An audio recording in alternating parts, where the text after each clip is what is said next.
प्रश्नोत्तरी। गुरुवर नमोस्तु। वीर निर्माण संवत और विक्रम संवत की तिथियों में क्या अंतर होता है? तिथि और दिन कभी भी नहीं परिवर्तित होते हैं। अब गणित निकालने में अंतर पड़ सकता है। कोई कहीं से अक्षांश निकालेगा, कोई मान लीजिए संवेद शिखर में पंचांग बना रहा है, कोई जबलपुर में बना रहा है, कोई जयपुर में बना रहा है, कोई इंदौर में बना रहा है, कोई जाके तमिलनाडु में बना रहा है, तो उस अपेक्षा से अंतर आएगा, तिथियों में अंतर आएगा। आज बिहार के अंदर जो तिथि है, यहाँ 2 घंटे बाद, हर तिथि 2 घंटे बाद शुरू होती है। संवेद शिखर में 2 घंटे पहले तिथि शुरू हो जाती है, यहाँ 2 घंटे बाद होगी। दक्षिण जाओगे तो 4 घंटे का फर्क पड़ जाएगा तिथि में, मुहूर्त में, लग्न में, नक्षत्र में। मान लीजिए हमने लग्न निकाली, तो यदि जबलपुर के पंचांग में देख ली तो कम से कम 20-25 मिनट का फर्क पड़ेगा। यहाँ राजस्थान में 20-25 मिनट बाद वो लग्न शुरू होती है। तो इस प्रकार के अक्षांशों के आधार पर तिथि का निर्णय होता है। बाकी तिथि और दिन सभी, कोई भी सम्मत हो, सभी में एक समान रहते हैं। बस ईसवी सन में दिन तो वही है। ये दिन अंग्रेजों के दिए हुए नहीं हैं, ये दिन तो हमारे अनादि अनंत काल हैं। शास्त्रों में भी जब अंग्रेज नहीं थे, हजारों साल पहले भी शास्त्रों में रविवार, सोमवार, मंगलवार, बुधवार ये मिलते थे। संडे मंडे इनका नाम जो कर दिया, ये अंग्रेजों ने नाम कर दिया। लेकिन हमारे 8 दिन अनादि अनंत काल के हैं और तिथियां भी अनादि अनंत काल की है। गुरुवर नमोस्तु। धार्मिक ग्रंथों के लिए लोगों द्वारा पुस्तक शब्द का प्रयोग करना कितना उचित है? ये आपके संपादकों का काम है, क्योंकि असंयमी लोगों के हाथ में जब कोई ग्रंथ जाएगा तो हमारे यहाँ पाहुड़ बोलते थे, प्रथम पाहुड़, द्वितीय पाहुड़। हमारे शास्त्रों में आया, आचार्यों ने जब लिखा, कुंद कुंद भगवान ने 84 पाहुड़ लिखे। पाहुड़ बोलते थे, अध्याय बोलते थे। अब ग्रस्त लोगों के हाथ में संपादन पहुंच गया तो उन्होंने तो जिंदगी में पुस्तकें ही पढ़ी हैं, तो पुस्तक नाम रख दिया। पूज्यवर वीर सिंह स्वामी महाराज ने ऐसा नहीं किया। हमारे आचार्य महाराज के बाद जब एक बात आई कि आचार्यों की वाणी का संपादन ग्रस्त करेगा, काफी जांचना, बड़ा जांचे कि छोटा जांचे, बड़ा जांचे, लेकिन संपादन कोई आचार्यों की वाणी का ग्रस्त कैसे कर सकता है। लेकिन फिर भी मजबूरी बस पंडितों ने किया। अब उनको पुस्तक नंबर न लिख करके शास्त्र नंबर लिख देते, पाहुड़ नंबर लिख देते। यदि कोई संयमी से सलाह लेते तो जरूर ये बात आ जाती। गुरुवर नमोस्तु। उपादान का तात्पर्य क्या है और इसके संयोग को कैसे मजबूत किया जा सकता है? उपादान का अर्थ है, समझने के लिए, दीपक में घी और बाती ये उपादान है, माचिस की काड़ी निमित्त है। यदि घी खोटा है और घी है ही नहीं, बाती खोटी है, बाती है ही नहीं, तो माचिस की काड़ी रूपी निमित्त क्या करेगी? यानी हमारे अंदर पुण्य है ही नहीं, हम पापी पाप बांध करके आए हैं, पापी पाप करके आए हैं। अब ऐसी स्थिति में हम थोड़ा बहुत पुण्य करें तो पुण्य क्या करेगा? जैसे उपादान में किसी व्यक्ति ने पहले बहुत कर्जा ले लिया है, अब वो धंधा करता है और कहता है मुझे महाराज जी कोई पैसा ही नहीं बच रहा है। धंधा अच्छा चल रहा है? बोले धंधा तो बढ़िया चल रहा है, लेकिन पैसा नहीं बच रहा है। मैंने कहा ये तो कोई ऊपरी बाधा है। धंधा अच्छा चल रहा है और व्यापार नहीं चल रहा, पैसा नहीं बच रहा है। बाद में जब खोज पता, बोले सारी कमाई ब्याज में जा रही है, क्योंकि पहले कर्जा ले लिया है। इसी प्रकार अपन लोग पुण्य करते हैं वर्तमान में, लेकिन अतीत भवों का अपना इतना पाप का कर्जा होता है कि वर्तमान में जो थोड़ा बहुत पुण्य करते हैं वो उसके ब्याज में चला जाता है। तो उपादान ऐसा माना जाता है, हम जो करके लाए हैं उसी के अनुसार, यदि घी है, बाती है, तो माचिस की काड़ी का उपयोग बहुत जल्दी हो जाएगा, दीप जल जाएगा। ऐसा। गुरुवर नमोस्तु। शास्त्र के अनुसार पृथ्वी का स्वरूप अलग है और विज्ञान के अनुसार पृथ्वी का स्वरूप अलग, तो असल में पृथ्वी का स्वरूप क्या है? साइंस जो अपने आप में पूर्ण नहीं है, साइंस जो है नया प्रामाणिक होता है। आज साइंस जो घोषणा कर रहा है, कल उस झूठा भी हो जाएगा। पहले साइंस ने कहा था एक ही सूर्य होता, 2 होते ही नहीं। आज साइंस कहने लगा 2 सूर्य हैं। हर विज्ञान एक दूसरे विज्ञान को अभी वो खोज में लगे हैं, और हमारा साथ जो है पहले जितना पुराना होगा उतना प्रमाणिक होगा। रही बात गोल है तो गोल की सिद्धि हो ही नहीं रही, क्योंकि पहाड़ तो विज्ञान भी मानता है ना, विज्ञान भी कहता है पहाड़ तो है, पर गोल कैसे रहेगी? पहाड़ तो उबड़ खाबड़ होते हैं, तो फिर गोल कहाँ रहेगा? और जब वो जिस ढंग से वो घुमाते हैं, जब कोई भी वस्तु घूमती है, कितनी भी स्पीड से गाड़ी चले, यदि किसी भी दिशा की हवा चले, झंडी किस तरफ जाती है? पीछे की तरफ। और पृथ्वी तो अपनी धुरी पर इतनी तेजी से घूम रही है, तो फिर सारे झंडे एक ही दिशा में उड़ना चाहिए। जैसे गाड़ी में लगा हुआ झंडा जब घूमेगा तो पीछे की तरफ ही उड़ेगा, इसी प्रकार से जब पृथ्वी एक दिशा में घूम रही है तो होना चाहिए। और जब कोई भी चीज घूमती है तो ऊपर बड़ी हुई चीज नियम से डगमगा के गिरेगी। तो बहुत सारे ऐसे अपने तर्क भी हैं। विज्ञान अपनी तर्क से बोल रहा है, हमारी अपने तर्क है। विज्ञान अपने बात को सिद्ध करने के लिए अपने तरीके अपना रहा है, हमारी अपनी श्रद्धा है, भक्ति है। पृथ्वी थाली के आकार की ही है, और ऊंचे ऊंचे पहाड़ हैं, तो पहाड़ तो विज्ञान भी मान रहा है। गुरुवर नमोस्तु। 1995 की दिव्यवाणी में आपने कहा था कि एक जोड़ी चमड़े के जूते पहनने वाले को 5 गायों की हत्या का दोष लगता है, तो इस पाप से कैसे बचे? तो बहुत अच्छा एक बात पहली बार सुना कि किसी के पास, किसी भक्त के पास 1995 की कैसेटें हैं। दुश्मनों के पास तो थी नहीं। मेरा देखो हौसला थोड़ा अलग ही है। मेरी कैसेट भक्त नहीं खरीदते, मेरी कैसेट मेरे दुश्मनों का तो रिकॉर्ड है। ये तो 50 बार देखा मैंने कि मेरे दुश्मनों के पास मेरी कैसेटें जरूर मिलती है, बहुत, जितने जितने मेरे विरोधी। लेकिन भक्तों के पास मेरी कैसेटें कम थी। 95 की कैसेट नसीराबाद के भक्त के पास है। ये पहली बार आज जल्दी में हम लाना भूल गए। और दूसरी बार है कि 5 गायों का क्या मैंने कहा था कि एक व्यक्ति ने चमड़े के जूते पहने, एक गाय, एक भैंस, एक ऊंट में से 2 जोड़ी जूते निकलते हैं, और 2 जोड़ी जूते मान लीजिए आपके 1 साल चलते हैं। एक जोड़ी 2 साल भी मान लेते आप लोग, तो 5 नहीं, कितनी गायें मर गई पूरे साल, पूरे 50 साल 100 साल की जिंदगी में। तो उतनी गायों को नियम से 1-2 जोड़ी चप्पल जूते जो पहनते हैं, सही ढंग से 2 जोड़ी निकलते, बाकी सब कटिंग हो जाती है। अब 50 साल तक उसके 1 जोड़ी जूते कितने मान लो चमड़े के? 1 साल 2 साल, 2 साल मान लो, 2 साल तक चला। 50 साल तक आपने कितने जोड़ी पहन लिए? 25 जोड़ी पहन लिए, यानी 12-13 गायों को, 13 पशुओं के। और जो जैनी जितने जूते पहनते हैं सब जीवित पशुओं के पहनते हैं।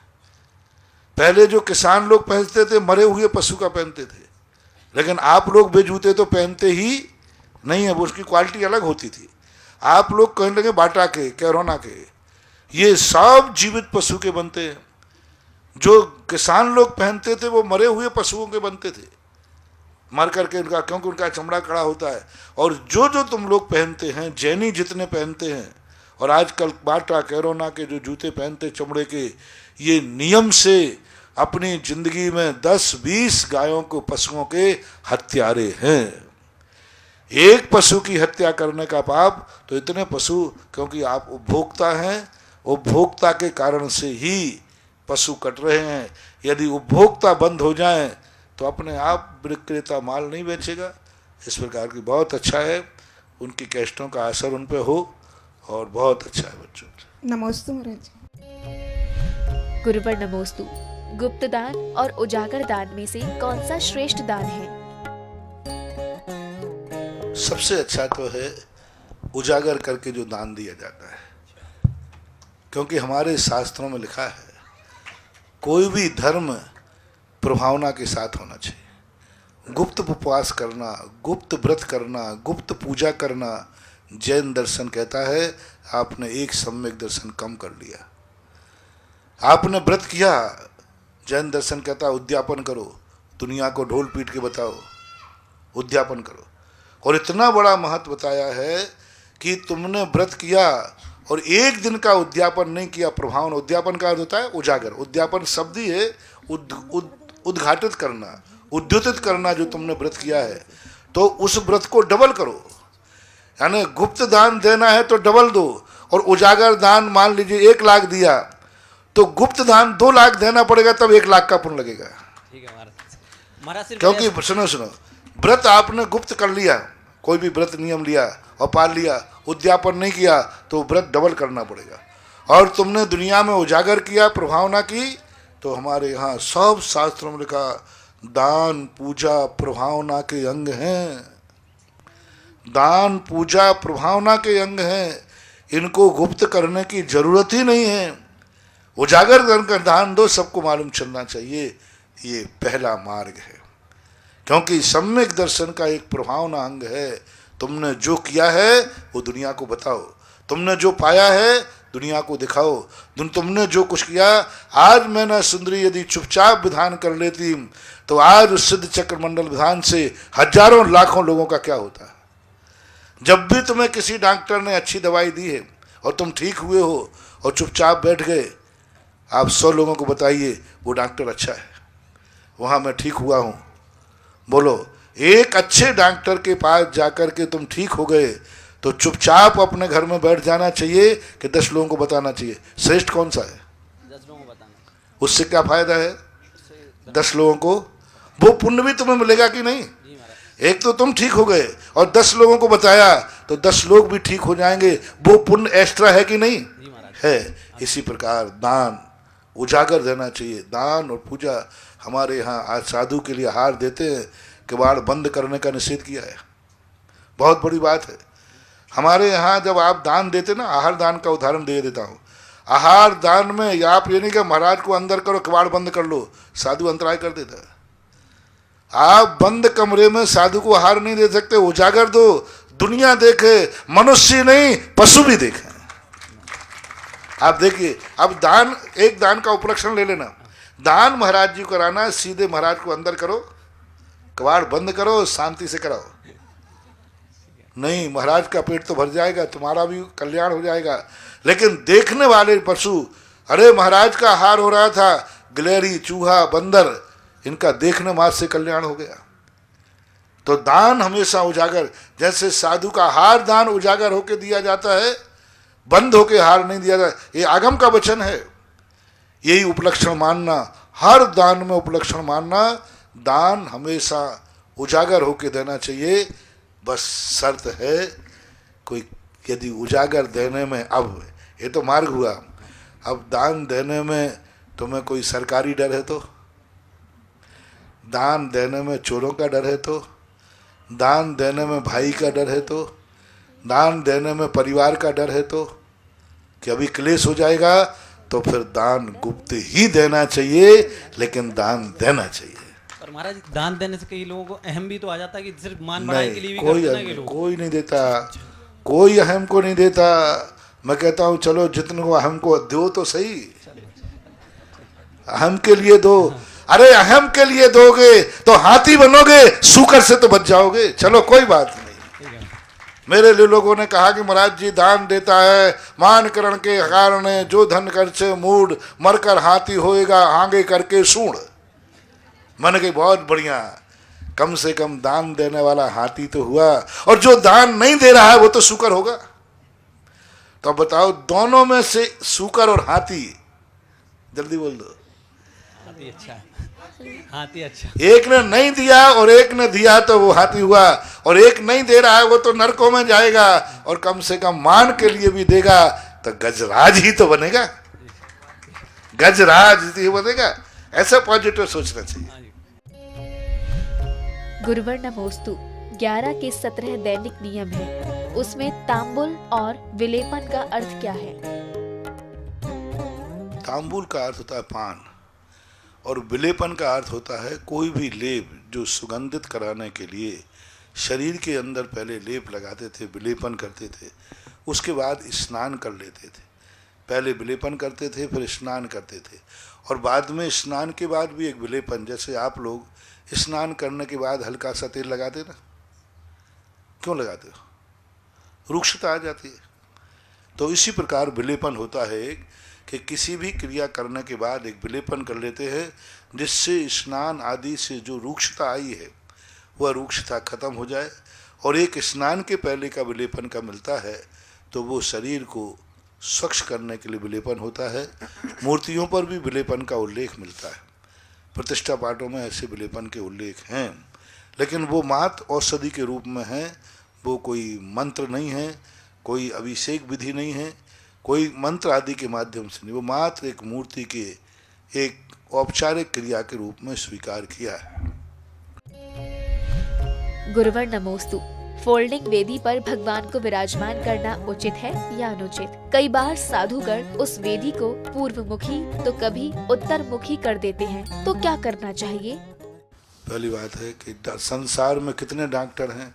आप सभी डॉक्टरों से दवाई कराते हो कि डॉक्टर को पहले पहचानते हो, खोजते हो, पूछते हो? संसार में सभी।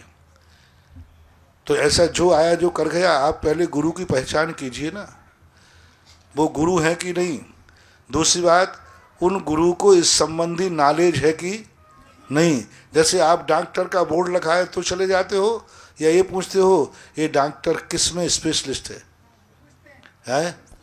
पूछते नहीं तो गले का दर्द है और कमर दर्द वाले के पहुंच गए, दांत में दर्द है और आंख वाले के पहुंच गए। अरे डॉक्टर तो डॉक्टर है।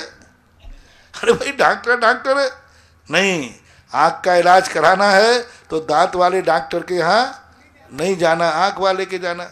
इसी प्रकार गुरुओं के संबंध में, जैसे तुम मर्ज का इलाज कराने के लिए उस मर्ज के ज्ञाता डॉक्टर को ढूंढते हो, इसी प्रकार से जब आपको धार्मिक क्रिया में जिस विषय के संबंध में जानकारी चाहिए, गुरु को भी इसी प्रकार से देखना चाहिए। कौन गुरु किस विषय का ज्ञाता है, कौन गुरु गुरु के पद के योग्य है और वो इसका ज्ञान है कि नहीं।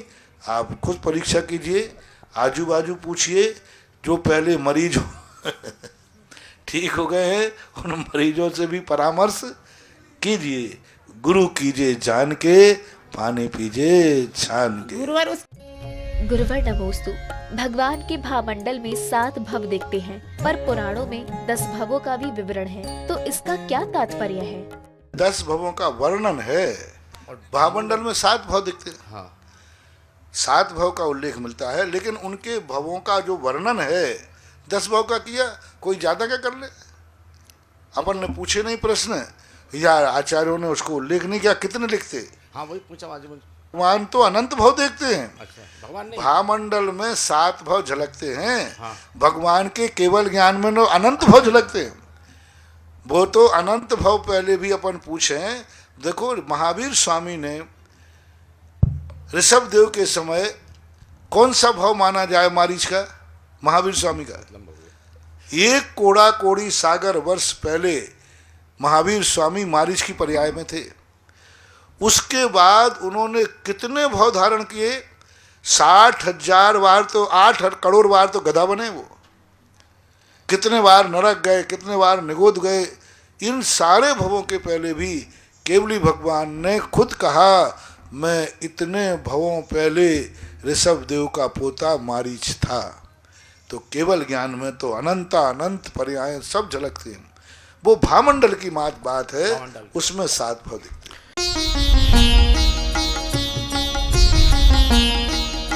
सुधा प्रश्नोत्तरी।